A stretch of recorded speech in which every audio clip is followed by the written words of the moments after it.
Well, hey there folks, welcome back once again to the Hop House. It's Eddie here. I'm going to do another beer review. We're going to do our third and final beer review from my Hawkshead Brewery beer bullet. Go check them out, hawksheadbrewery.co.uk. I got it delivered in a cardboard tube, 3 cans of their 330ml quart range of beers. Check out their website, they do offers on their own beers. They've got the Sadler's Peaky Blinder beers, they've got gins and spirits and things as well, if that floats your boat. Okay, so the third and final one is this one. It is Route 590. It's their West Coast IPA and it's 5.6% on the ABV, 330ml can. Now I did do a little bit of research onto this beer, because I thought Route 590 does sound very American, because they named their highways and stuff routes. Apparently it's the 590 is the actual name of the A road in this country that separates the 2 brewing sites that they have over the opposite sides of the Lake District. So it's via the A590, so that's why it's called Route 590. Smashing. So it's a West Coast IPA. So we will expect more bitterness on this one. We just did a hazy session, which of course was hazy, cloudy, and it was sort of tropical fruit. It was still quite bitter and tart. It wasn't necessarily sweet tropical fruit, but it was nevertheless quite tropical. This I may expect probably to be a bit more clear and see-through, but it should have some powerful hops in there. But hops that are added in the boil part of the brewing, so it should be there should be bitterness, and the aftertaste should be quite bitter and in your face. Right, let's get it out then. So out of the canister and into the glass. Hopefully it pours better than the last one. Go check out my previous videos. By the way, if you just found us, like, share, subscribe to the channel. I'm trying to get more subscribers so we can start doing live stuff and interact with you guys more. So I poured the session hazy and it was really lively, and I just got basically a glass full of head. So I'm hoping this comes out a little bit better. Looks like it is so far, although it is still quite lively. Maybe that's because it got transported here via DP Dave. DPD.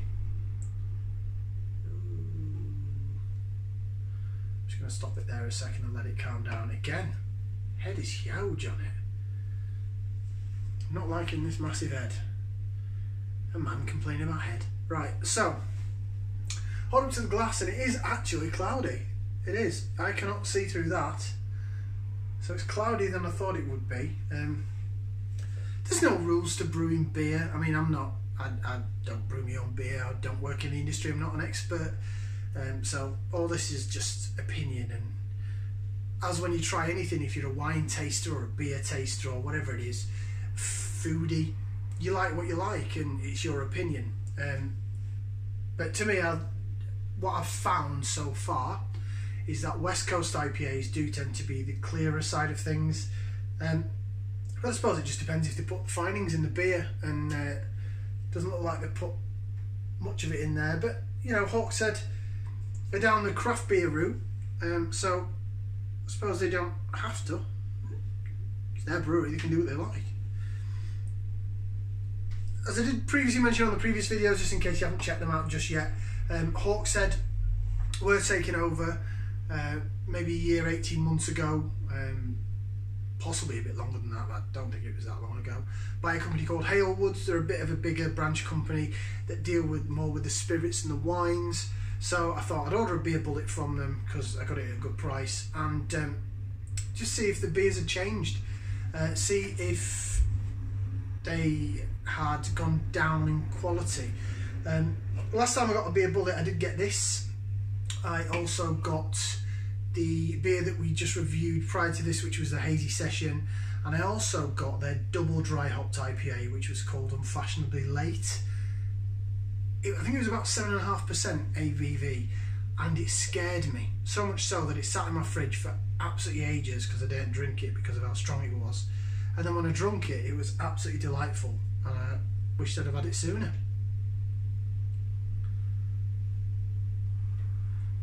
But to say I've had this before, I don't remember it being hazy.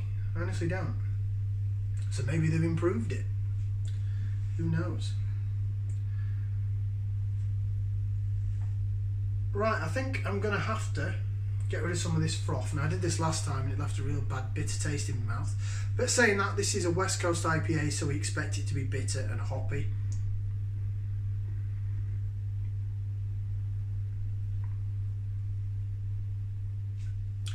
Actually didn't taste as bitter as the hazy, to be honest. Tasted a bit nicer. Can't see any sediment in there. I'll just swirl it around a bit so you can have a look and see what it's like swirling in the glass.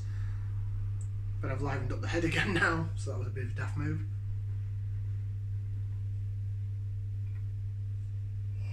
Right, gonna get my nose in there, see what I can get while it's calming down on the old head front. So it's that time of the video where we give it a whiff, see what we can sniff.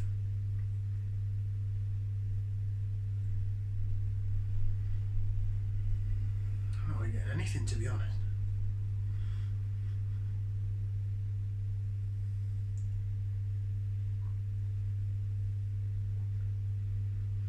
Oh, there it is. Grapefruit in abundance. Grapefruit, grapefruit, grapefruit. Hops, hops, hops. A little bit of sweetness from the malt. But that's pure grapefruit, that is. That tastes like, sorry, tastes, I've not tasted it yet. That smells like a West Coast IPA. Almost a citry type beer. Again, probably going to be the American sea hops that's in it. Right, I'm going to attempt again to pour some more beer out and not try and get the head too much. It's probably best I'm going to get it in it, let's be honest, until that head calms down somewhat. Yeah, so you can see now if I hold it back up to the camera, it is really hazy. It's not see-through at all. I can see some bubbles going up the inside, excuse me, of the glass, but it almost looks quite similar to the session hazy that I just had. Certainly more hazy than the first beer, which was their Mosaic Pale Ale 4%er. That was lovely though. I'm a big Mosaic fan, so it really hit the spot with me. Right, I'm going to bottoms up it down the old hatchet and see if I can get past the head and onto the actual beer. So let's do this, people. Let's do this.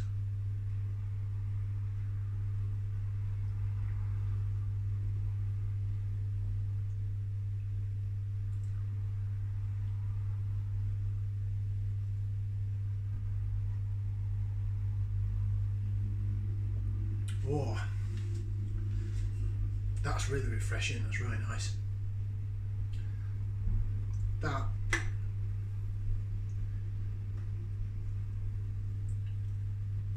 It's too cloudy. I can't tell if there's any sediment in the bottom there, if it's can conditioned. Whoa, that's really, yeah, the bitterness on the back end there. It is very West Coast IPA, which you'd expect. That's what it's advertised. Does what it says on the tin. 5.6%. Doesn't necessarily taste that strong, but the hops come out in abundance.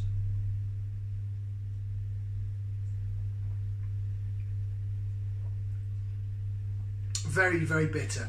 No sweetness on that beer. Very bitter.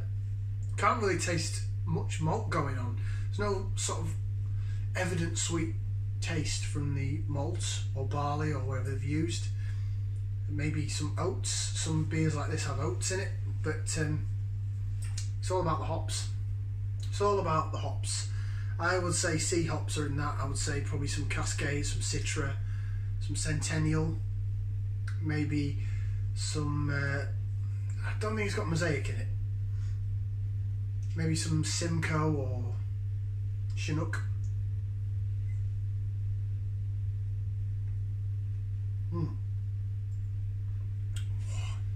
That's powerful. That is powerful. They're quite bitter on the back end.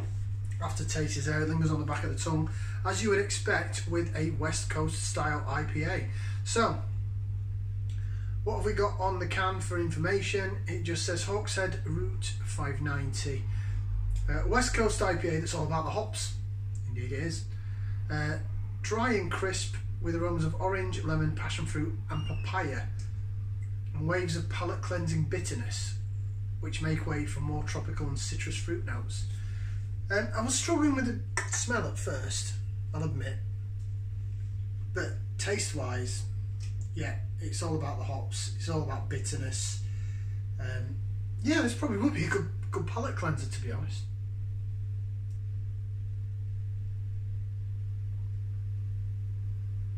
Strips your tongue right back. It really does. Whoa, that's a dryness of the tongue. That is straight down the side, straight to the back of your mouth, back of your throat. Oh, I can feel it drying my mouth out as I speak. Yeah, that would make a really good palate cleanser. Well said on the tin. Does what it says on the tin. Trying to remember now what it was like last time. I remember it being quite hoppy and bitter, I have to say. Unless I'm getting my beers mixed up, which I could well be doing. It's quite possible. But I don't remember it being cloudy. I don't remember it being as tart and as dry as that is. But like I said, I could just be getting my beers mixed up. I like that. A thumbs up from me. Really nice.